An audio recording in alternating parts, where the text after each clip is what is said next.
Olá, boa noite, meus irmãos e minhas irmãs em Cristo Jesus. Estamos nós aqui mais uma noite, né? Vamos iniciar o nosso estudo, né? Nós vamos dar início segundo o Evangelho de Lucas, não é mesmo? Nós ontem terminamos, falamos sobre a ascensão de Jesus, né? Ele subindo, né? E falamos quanto muitas coisas lá que o profeta Marcos nos mostrou, né, através do relato dele. E agora nós vamos falar, entender mais ainda, segundo o Evangelho de Lucas, tá certo? Então, você novo que está chegando, se inscreva no canal, aperte aí na palavrinha inscrever-se, no sininho e também na palavrinha todas, tá? Vamos aqui entender quem foi Lucas, mas primeiro você faça isso, se inscreva no canal. Faça isso, se inscreva no canal e depois, no final, você não esquece de compartilhar, leva a palavra amiga para alguém, tá? É sempre bom levar uma palavra amiga para alguém, que Deus te recompensará em muitas e muitas coisas, tá? Acredite, tá bom? Acredite, porque o Senhor nosso Deus não é homem. O homem sempre tem desculpas, né? E o homem sempre tem algo para falar assim, puxa, não deu para mim fazer. Mas o Senhor Jesus não. O Senhor Jesus, ele cumpre o prometido.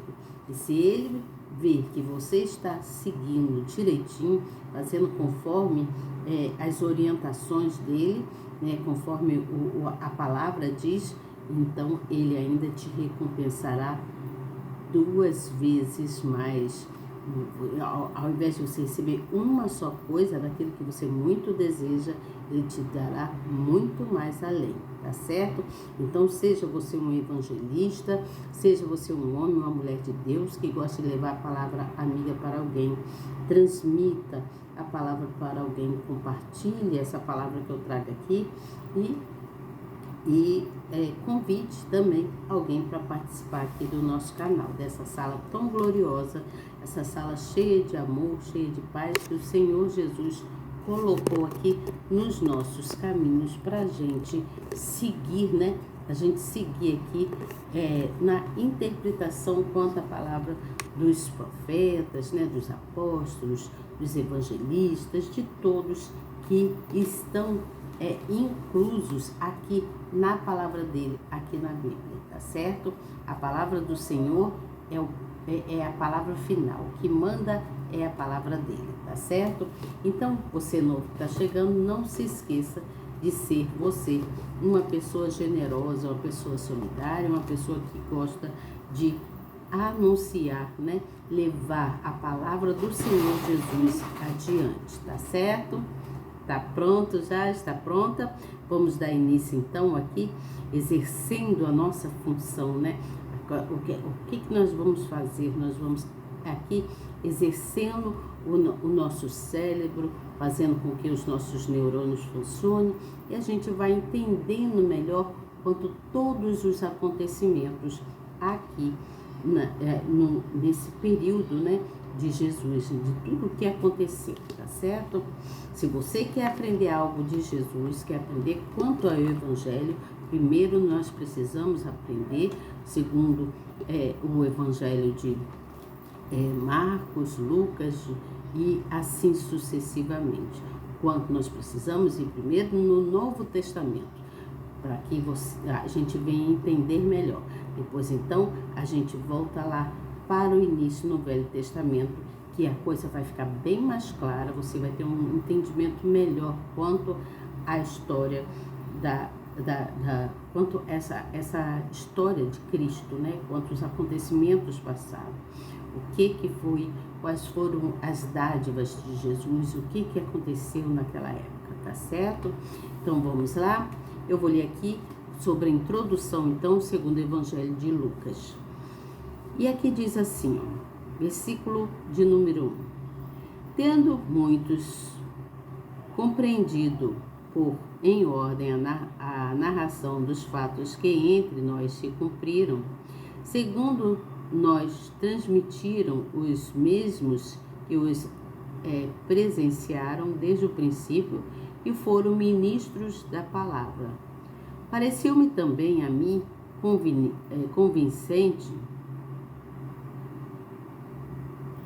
apareceu-me também a mim conveniente descrevê-los a ti, ó excelente Teófilo, por sua ordem, havendo-me já informado minuciosamente de tudo desde o princípio, para que conheças a certeza das coisas de que já estás informado. Existiu no tempo de Herodes, rei da Judeia, certo sacerdote chamado Zacarias, da ordem de Abias, e cuja mulher era das filhas de Arão, e o seu nome era Isabel.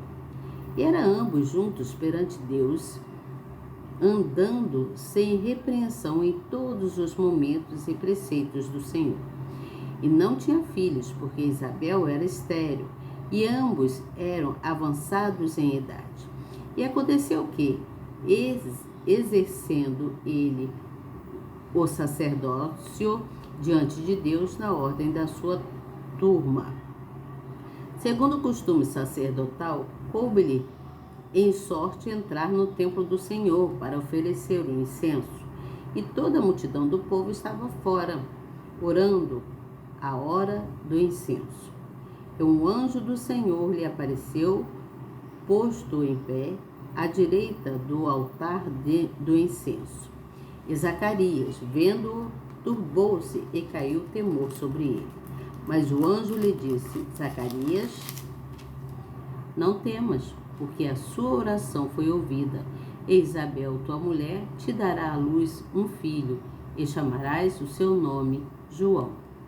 E terás prazer e alegria, e muitos se alegrarão no seu nascimento, porque será grande diante do Senhor e não beberá vinho, nem bebida forte, e será cheio do Espírito Santo, já desde o ventre da sua mãe. E converterá muitos dos filhos de Israel ao Senhor, seu Deus. E irá diante dele no espírito e poder de Elias, para converter os corações dos pais aos filhos e os rebeldes à prudência dos justos, com o fim de preparar ao Senhor um povo bem disposto. Disse então Zacarias ao anjo: Como saberei isto? Pois eu já sou velho, e minha mulher avançada em idade. E respondendo o anjo, disse-lhe: Eu sou Gabriel, que assisto diante de Deus. Eu fui enviada a falar-te e dar-te estas alegres novas. E eis que ficará mudo, e não poderá falar até o dia em que estas coisas aconteçam, porquanto não crestes nas minhas palavras, que o seu tempo se hão de cumprir. E o povo estava esperando a Zacarias e maravilhava-se de que tanto se demorasse no tempo. E saindo ele não lhes podia falar, e entenderam que tinha tido uma visão no tempo. Eu falava por acenos e ficou mudo. E sucedeu que, terminados os dias de seu ministério, voltou para sua casa. E depois daqueles dias, Isabel, sua mulher, concebeu e por 5 meses se ocultou, dizendo: Assim me fez o Senhor nos dias em que atentou em mim, para destruir o meu opróbrio entre os homens. E no 6º mês foi o anjo Gabriel enviado por Deus a uma cidade da Galiléia chamada Nazaré, a uma virgem despojada com um homem cujo nome era José, da casa de Davi. O nome da virgem era Maria. E vindo o anjo até ela, disse: Salve, agraciada, o Senhor é contigo, bendita és tu entre as mulheres. E vendo-o ela, turbou-se muito com sua palavra e considerava que saudação seria esta. Disse-lhe então o anjo: Maria, não temas, porque achaste graça diante de Deus. E eis que teu ventre conceberás e dará à luz a um filho. Chamarás o seu nome Jesus. Este será grande e será chamado Filho do Altíssimo. e o Senhor Deus lhe dará o trono de Davi, seu pai. E reinarás eternamente na casa de Jacó, e o seu reino não terá fim. E disse Maria ao anjo: Como se fará isto, visto que não consigo homem algum? E respondendo o anjo, disse-lhe: descerá sobre ti o Espírito Santo, e o poder do Altíssimo te cobrirá com a sua sombra. Por isso também o santo que te há de nascer será chamado Filho de Deus. E eis que também Isabel, tua prima, concebeu um filho em seu ventre, em sua velhice. E é este o 6º mês para aquela que era chamada estéril, porque para Deus nada é impossível. Disse então Maria: Eis aqui a serva do Senhor, que cumpra-se em mim segundo a tua palavra. E o anjo assentou-se dela. Quer dizer, sumiu, foi embora. Vamos entender aqui. Primeiro vamos entender uma coisa. Quem foi Lucas? Quem foi Lucas? Lucas, aqui na história da Bíblia, segundo a tradição, Lucas, ou São Lucas, né? Ele foi um evangelista muito culto e inteligente.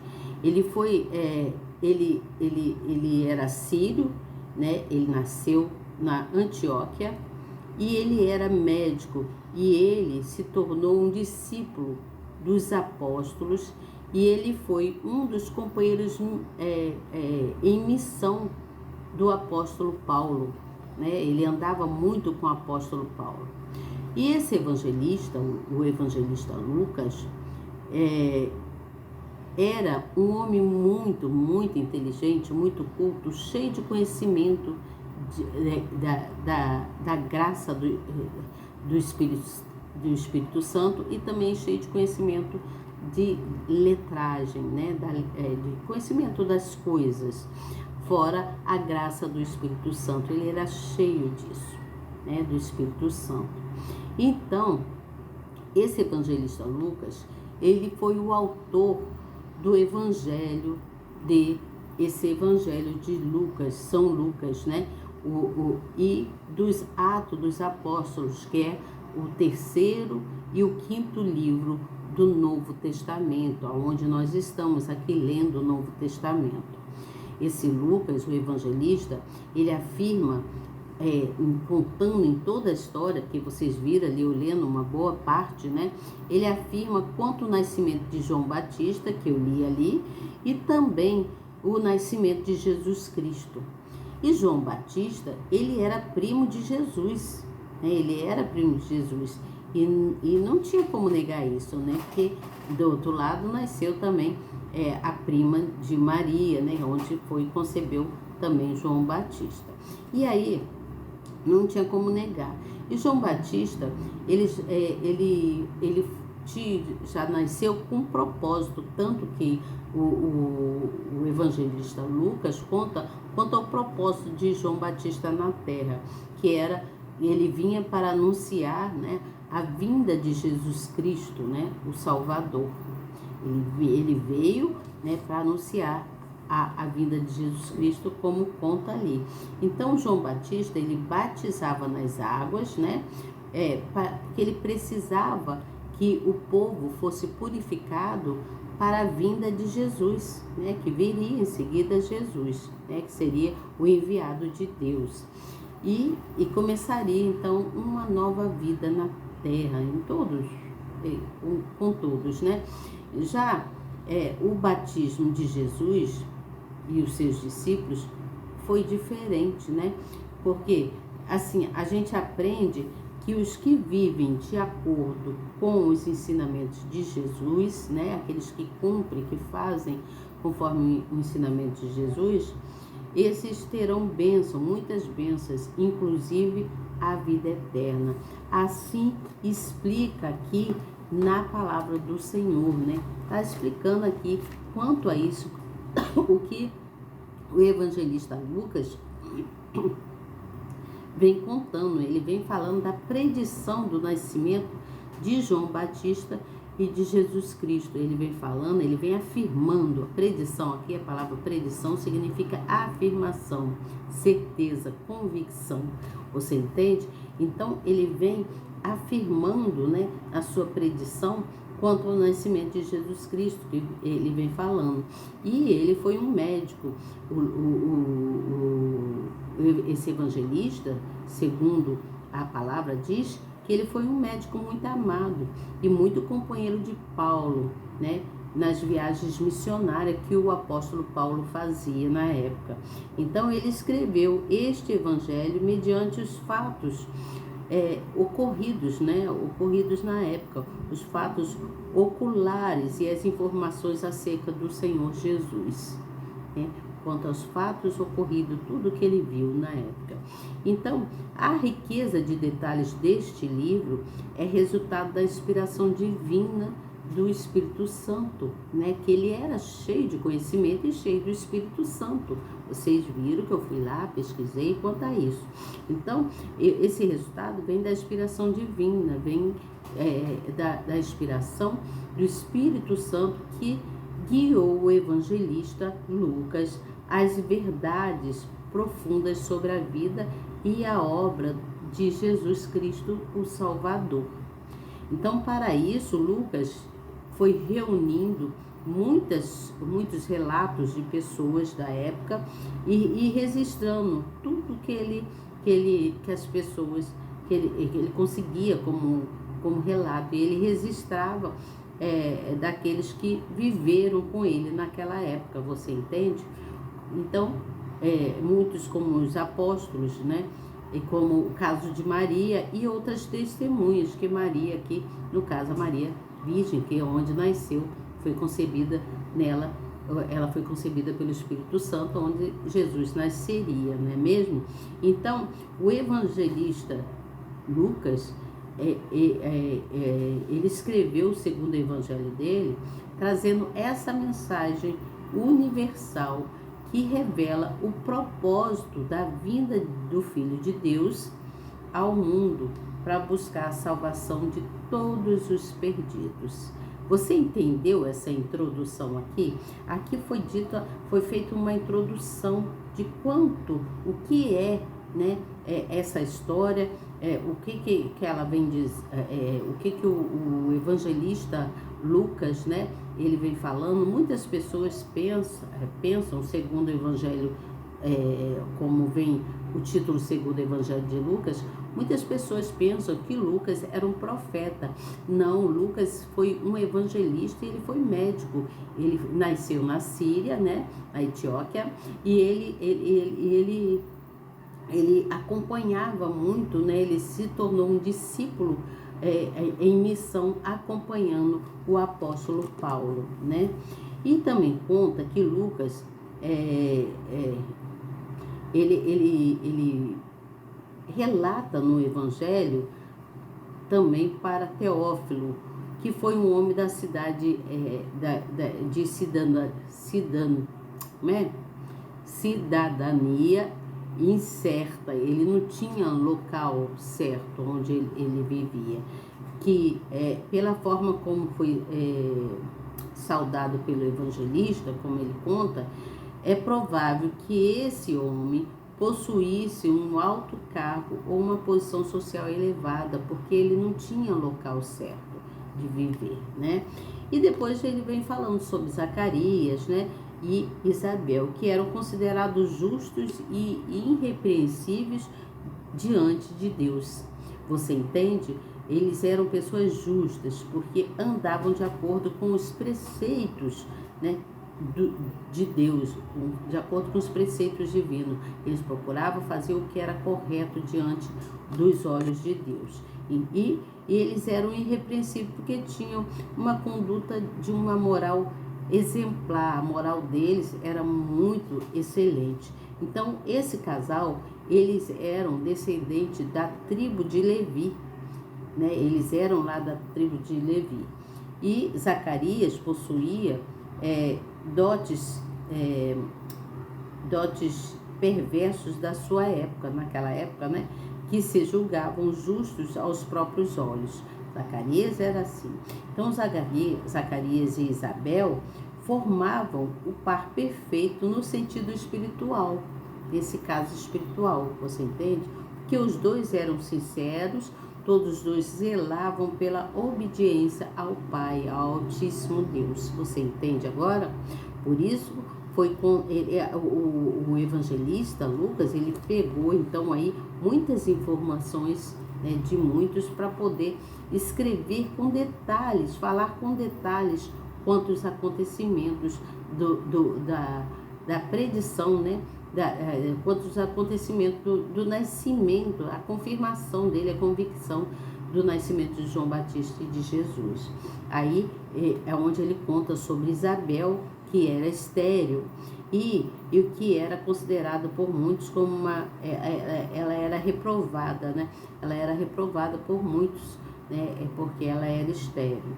Então, ela viveu anos na expectativa de um dia ter um filho. Ela sonhava em ter um filho, né? Apesar da sua esterilidade, ela pedia a Deus um filho.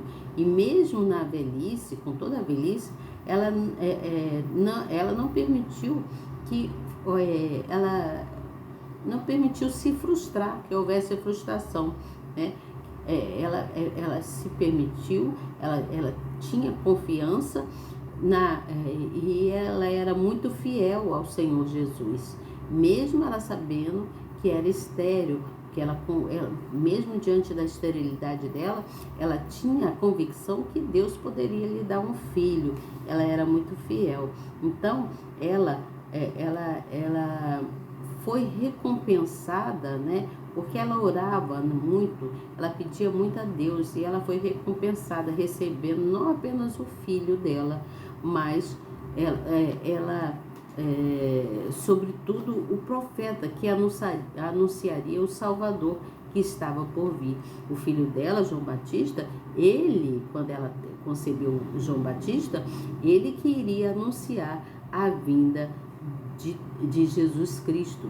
Então, aqui está provando que nenhuma debilidade humana, que não há debilidade humana que seja capaz de limitar o Altíssimo, que seja capaz de limitar a Deus, que para Deus nada é impossível. Isto é, ainda que para nós, no nosso tempo ou nas condições desfavoráveis que a gente esteja passando, para Deus nada é impossível. Ele consegue reverter as coisas ao favor daquela pessoa que é temente a Ele, que é fiel, que é sincera, que confia nele, você entende? Além do mais, isso mostra pra gente, atesta pra gente que aquelas bênçãos que exigem, né, e que existem, no caso, que exigem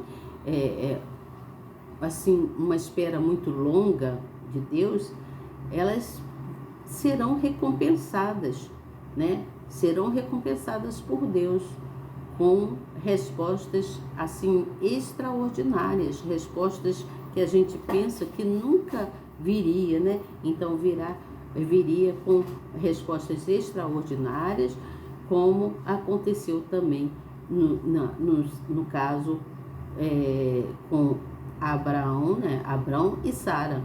Era Abraão que se tornou Abrão e Sara, né? E está escrito lá em Gênesis, no capítulo 21, no versículo 1 até o 8, tá bom? Então, ele vem contando aqui. Depois ele vem falando sobre o sacerdócio, né, de Zacarias, que trabalhava em sua função quando se apresentou, né? A presença de Deus apareceu para ele, se manifestou a ele, né? Da mesma forma que aconteceu também com Gideão, que malhava o trigo, né? E também Moisés e Davi, que apacentavam os seus rebanhos. Está lá em Êxodo também isso. E Pedro e os outros discípulos que trabalhavam em seus ofícios, né? Em Mateus conta isso também. Então, isso mostra que Deus Altíssimo nos chama quando estamos em serviço e não na ociosidade. Você entende isso aqui? é divino, né? Então é impossível que o Deus Todo-Poderoso, né, ele haja na vida de pessoas que não confiam nele, na vida de pessoas que são murmuradoras, que vivem reclamando, que são pessoas desanimadas, são pessoas que indolentes, pessoas que não confiam nele. Então, Deus, ele faz o extraordinário para aqueles que confiam nele, como o caso aqui de Isabel, que era estéril, né? E tantos outros casos que eu li aqui, né? Que está escrito aqui na Bíblia. Estou lendo a explicação da Bíblia, mas também falei segundo a minha explicação, né? Então, nessa época, existia um grande contingente de sacerdotes, ou seja, uma quantidade grande de homens sacerdotais. Por isso, eles eram divididos em turnos e horários rotativos, a fim de servirem nas diversas atribulações do ofício sagrado. Todos serviriam a Deus, cada qual no seu horário, tinha horário para tudo. E alguns sacerdotes, eles alcançavam a honra de exercer as suas funções dentro do santuário apenas uma vez na vida. Alguns podiam fazer isso. Eram poucos, mas alguns podiam exercer essa função. Enquanto outros passavam anos sem usufruir nada desse privilégio. Enquanto uns tinham o privilégio de usufruir disso, né, de exercer sua função no ofício sagrado lá, em suas atribuições, né? Outros não. E Zacarias, ele foi um desses bem-aventurados. Pois ele foi escolhido para queimar o incenso no lugar santo, né? Lá no lugar santo. Por ser, pela idade dele, né? Por ser idoso, provavelmente ele não teria outra oportunidade na época como ele teve essa oportunidade de queimar o incenso lá. Então, o incenso, ele simbolizava as orações do povo subindo em direção ao Deus Altíssimo. Por isso, ele era oferecido a todos os dias, antes do sacrifício da manhã e depois do sacrifício da tarde. Eu vejo aí muitos pastores falam que não se pode acender incensos, que incensos não são coisas de Deus. Mas a gente vê aqui na palavra quanto ao incenso, né, que simbolizava orações, né, as orações do povo subindo em direção ao Deus Altíssimo. Então, é uma coisa muito, assim, complexa, né? É muito complexa quanto a isso. E também no versículo 11 até o 14, fala que apareceu o anjo e falou, né, que quanto à oração, pela perspectiva de que Zacarias teve, né, que ele queria, né? Zacarias morreria sem descendentes? Não. Então, Deus fez, já que não podia mais a Deus, já que ele não pedia mais a Deus um filho, né, devido à idade avançada, ele oferecia orações pelo povo, né? Ele oferecia oração pelo povo e o Senhor Jesus o abençoou muito com a vinda do precursor, que era o Messias, né? Então isso mostra que Deus, o Altíssimo, jamais desconsidera as súplicas sinceras feitas a Ele. Todas as orações e súplicas feitas com sinceridade a Deus, elas são consideradas por Ele e Ele faz acontecer, Ele faz o extraordinário, né? Porque a fé, né? A fé e a vida reta de uma pessoa aqui no nosso mundo, na terra, tem o reconhecimento de Deus lá no céu. Acredite nisso. Acredite que nossa vida, as nossas orações, as nossas súplicas, o nosso comportamento é visto por Deus no céu. E ela surge, tudo que as nossas orações, todas as nossas súplicas, elas sobem ao céu, como incensos, né, como aqui conta, né, como incensos, que eram, incenso simbolizava isso, e hoje em dia são poucos os que usam incenso em casa, né? Então, as nossas súplicas e as nossas orações sobem como incenso para o Senhor, Deus Altíssimo, e Ele traz a recompensa, né? Ele reconhece as nossas petições no céu, tá certo?